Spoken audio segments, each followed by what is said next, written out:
El vacío como condición humana es el sentimiento generalizado de apatía, aburrimiento y alienación social, acompañado frecuentemente de depresión o el sentimiento agudo de soledad. Este sentimiento surge a causa de la falta de un objetivo, de un propósito, de sentido. Hace cientos de miles de años la raza humana tenía un propósito, sobrevivir. Ahora, con las necesidades básicas cubiertas, tenemos que crear otra meta para combatir el vacío existencial, el cual todos hemos tenido alguna vez. Algunos se centran en las artes, otros en la ciencia, otros se encantan por el racionamiento y otros por la invención. Yo, en cambio, llevo el último mes de mi vida intentando alcanzar el top 1 de Acacia en Hypixel Skyblock. Todo empezó hace un mes, cuando un amigo me dijo que quería ser el mejor talador de acacia de todo el servidor, y yo, como buen amigo que soy, le dije, y una mierda, y empecé a talar para que lo tuviera más complicado. Al final se terminó cansando, pero ya estaba demasiado metido en eso, ya no podía echarme atrás. Mi primer instinto para ganar esta guerra fue obviamente informarme. Leí el arte de la guerra y decidí seguir los consejos del sabio Sun Tzu y teniendo como regla la frase siguiente. Las reglas militares son 5. Mediación, valoración, cálculo, comparación y victoria.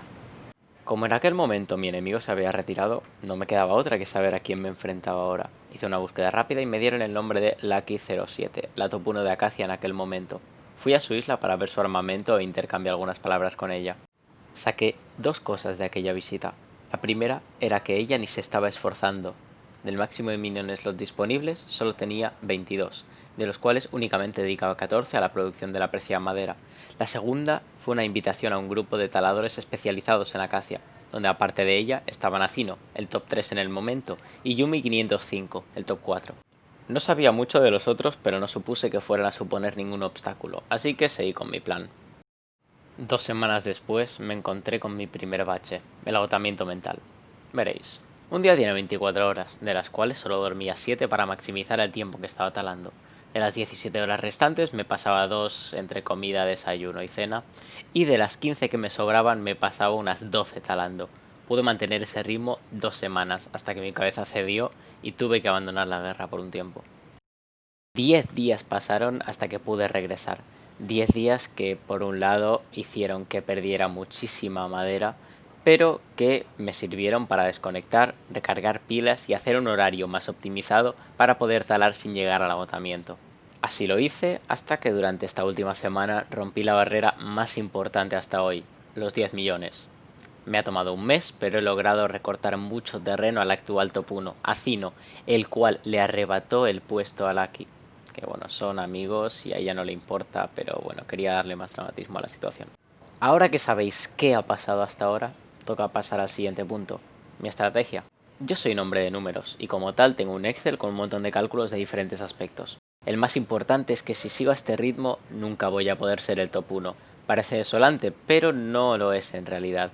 He estado investigando a mi rival, Acino, y también me he estado investigando a mí mismo. Él tiene mucho dinero y varios compañeros que le ayudan en esto, pero yo estoy solo. No obstante, la mayor diferencia es la planificación. Los guerreros victoriosos vencen primero y van a la guerra después. Si no pudiera ganar, no me habría metido aquí, no me habría metido en esta guerra. Pero tengo una opción, una esperanza, mis minions. Los minions son los seres, por llamarlos de algún modo, que recolectan recursos para su dueño durante todo el día. Acino tiene un minion más que yo, y me va a costar mucho tiempo, esfuerzo y dinero conseguir llegar hasta allí. Pero me he pasado la última semana haciendo cálculos para encontrar la forma más eficiente de que trabajen, con el mayor beneficio y por lo tanto con la mayor producción de madera. Por suerte, nadie sabe aún mis estrategias y no voy a cometer el error que cometió Technoblade en la Gran Guerra de las Patatas, y no voy a revelar mi estrategia completa. Lo único que puedo decir es que no tiene falla alguna, y si Acino no empieza a planificar sus jugadas, su maravilloso top 1 va a caer en menos tiempo del que se cree. Por último, quiero darles las gracias a las 2 personas que me han echado un cable a nivel financiero en esta guerra y agradecería si alguien quiere ayudarme a ganarla aportando cualquier cantidad de dinero u objetos. Y esto es todo, muchas gracias por ver el vídeo, adiós.